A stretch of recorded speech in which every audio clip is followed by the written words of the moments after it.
you, Karen and Patricia, for joining us for the Orange Summer Stories program.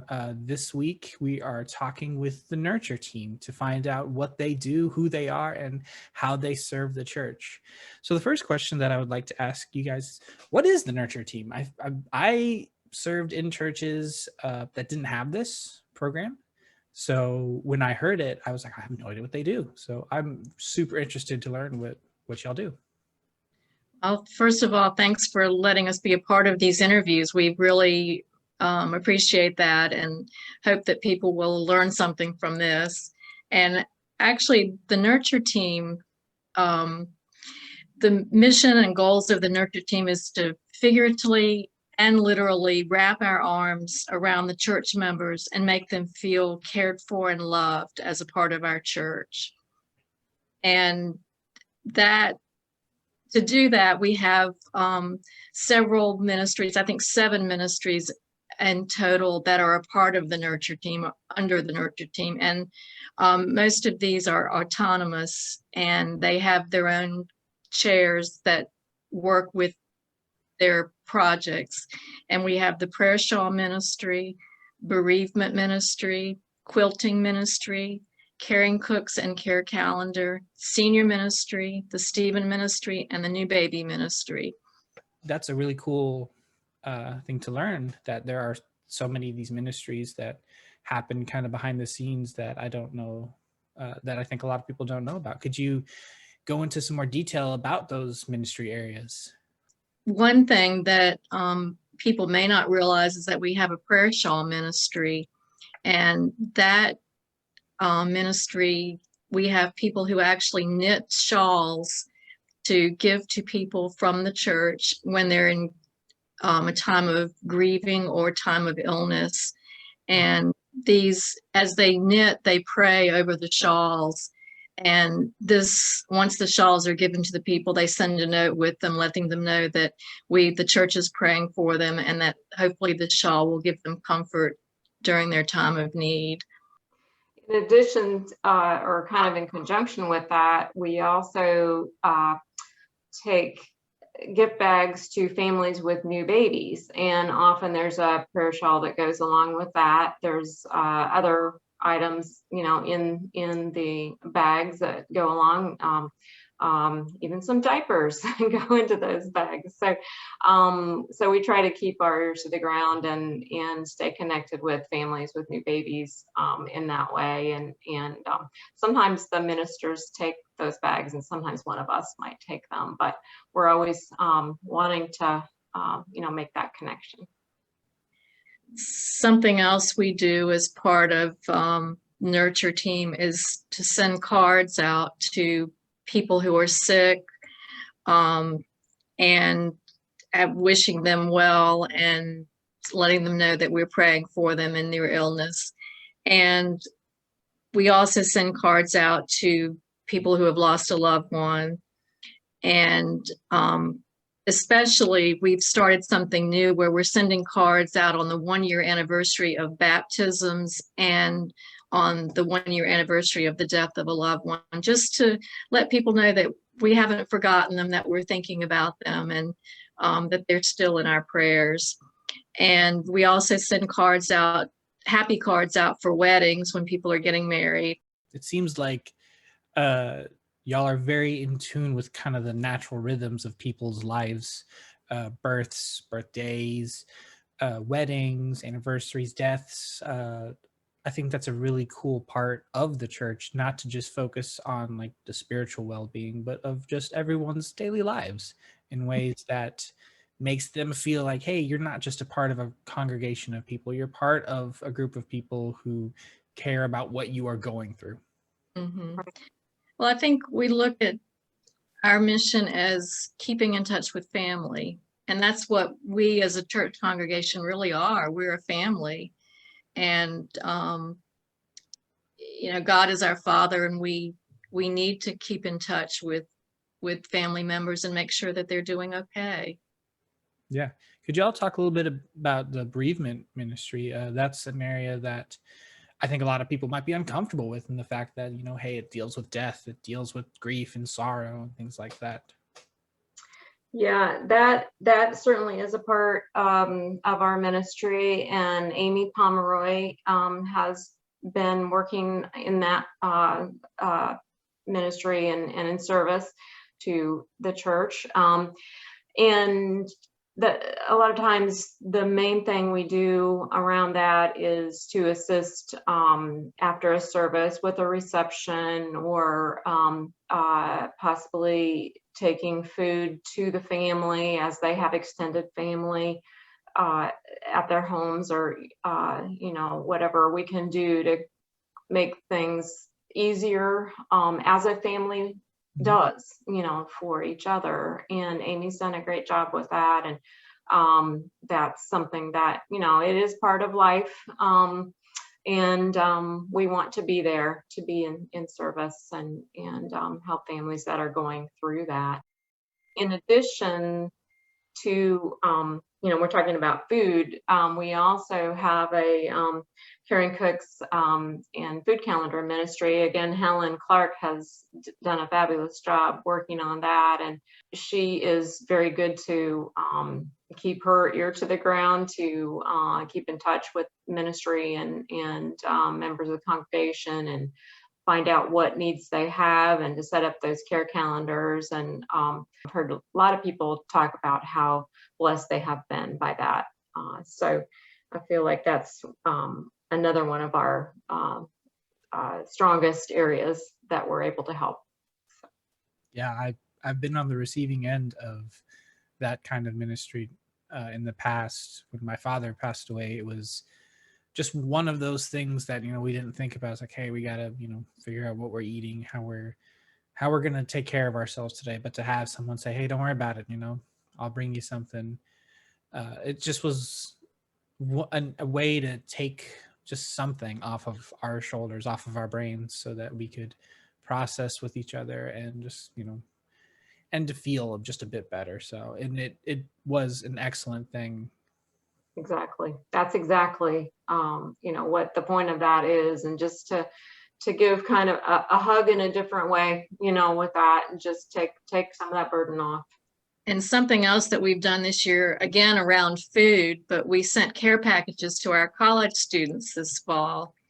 And we put in different kinds of snacks, gum, crackers, popcorn, sweets, candy, just anything that a college student might like, that would, like if they're taking a study break, that they'd have something to nibble on. And we also just sent a card along with it to let them know that we were thinking about them as a church and that we were supporting them.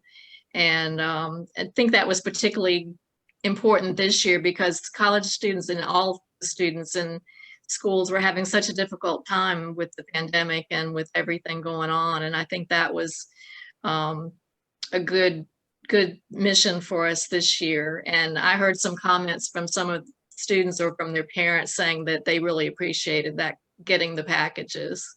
Yeah, I bet. I mean, I could not imagine having to go to college during the pandemic, especially like my freshman year. Man, that would have been very, very rough. And yeah, to have that, just reach out to someone and say, hey, this might be weird, but we're still thinking about you, and we're still hoping everything can be as best as it possibly can. One main thing too that we wanted to highlight was our senior ministry. Kay Matlock has been very active and has for a long time worked on this and staying in touch with our senior members who may or may not be able to get to church every week. Most of them don't get to church every week. So maintaining that contact with them, and in fact, during the pandemic, getting in touch with them to see if they wanted to be vaccinated, whether we could help with rides, whether, we could help with, whatever. And so I think our senior ministry will continue to be very important as we stay in touch with the people that aren't able to always drive themselves to church, and stay in touch, even though we may have the doors open at church. Yeah, in the past, Kay had contacted me at one point a few years ago and asked me, I lived in Hillsborough at the time, and there was a lady that lived in Hillsborough that was not able to drive but wanted to come to church, and she asked me if I could swing by on Sunday morning and maybe pick her up and just bring her to church. And I was more than willing to do that. And it was such a nice thing to do, because we had a chance to get to know each other, and she had a chance to get to church and to be able to know that someone was going to be there for her every Sunday. So it was just a very nice thing for me to do, that I felt, I was helping someone. Could y'all talk a little bit about how you got involved with Nurture Team? Well, I've been on Nurture Team for, I think, about 4 years now. And like a lot of us, I think we maybe get a contact from somebody and say, hi, hey, I'm doing this. Would you like to work with me on that? And that's the kind of the way I got into it. And I think as my kids have grown, and I've gone from being more involved with the preschool and then children's ministries and then youth group to a smaller degree, but then this is kind of a natural progression for me. Maybe it just a more global approach to ministry, where all of those, the family aspect is there, but it's a more broader scope, I guess. And I've enjoyed that, and have enjoyed working with people like Patricia, who we used to be on children's ministries together and have done lots of things together. And so that's a segue for Patricia. Well, I recently retired last August, and I was looking for things to do to be able to serve and to fill up my time and to just get to be more a part of things at the church. And as it happened, I was called and asked if I would be a part of the Nurture Team. And so I agreed, and it's something that's kind of dear to my heart. My mom, who is 99, has been part of a prayer shawl ministry at her church for about 25 years. And when I saw that the Nurture Team had a prayer shawl ministry and did so many other things, that was something that I felt like I really wanted to be a part of, and just to be able to give comfort to people and to make people feel like that they're needed and loved and cared for. And it's been a very good experience so far. And like Karen said, we have been, we work together with each other in particularly children's ministry, and I thoroughly enjoyed doing that. So this is just a continuation of that service, and just getting to know more people also through this ministry too. I think that's a great segue maybe into some of the future areas that y'all would love to see the Nurture Team kind of expand into. Yeah, I mean, the college ministry would certainly be one that I would love to see Nurture involved with. Also, we are blessed to have people with special needs attending Orange regularly, and there is already some behind the scenes work going on to see how we might be in ministry more actively to that population. And as you know, that is near and dear to my heart, because I have a child with special needs, or she's not a little child anymore, but I have an adult child with special needs. And so I am really anxious to see how we can put some service opportunities out there for people to be involved with that population that loves to be there at church. That population right now has been limited in their ability to attend church because of the pandemic. And I can tell you from my own daughter's perspective, she really wants to be back in church. And So I hope that as we get further through this situation with the pandemic, that we can expand on our ministry to that population. Are there any stories with your time in Nurture that you would like to share? Anything that would kind of give people a kind of peek behind the curtain as to what it's like actually serving, kind of boots on the ground? One thing for me is, and I mentioned this before, but it was an interesting experience for me, is a woman that I actually brought to church every Sunday for months on end, and she was not able to communicate by voice. So we had to kind of work out a little sign language way of talking or writing notes back and forth, just so that we could communicate with each other. And that was, to me, a very eye-opening experience, because we take for granted our speech. And it was very difficult. At first I thought, how am I going to communicate with her? And how is she going to communicate with me? But we worked out a little system together, and it worked very nicely. And I thoroughly enjoyed my time with her. Just the short time that I spent with her, going back and forth. So that was meaningful to me. If there are people who want to be more involved with Nurture Team, how would they do that? Who should they talk to? They could call or email either Patricia or I. We typically meet on the third Sunday of the month at 4 o'clock. We're hoping for in-person. We have met once now in person, and that was fantastic. Yes.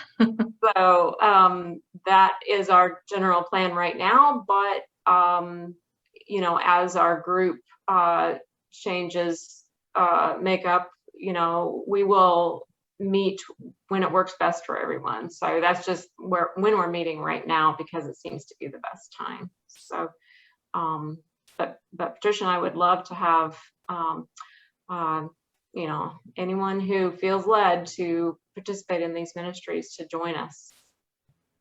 Patricia and Karen, thank y'all so much for this interview. If you want to join the Nurture Team, make sure that you reach out to one of these people or call the office, and we will get all the information that you need to you.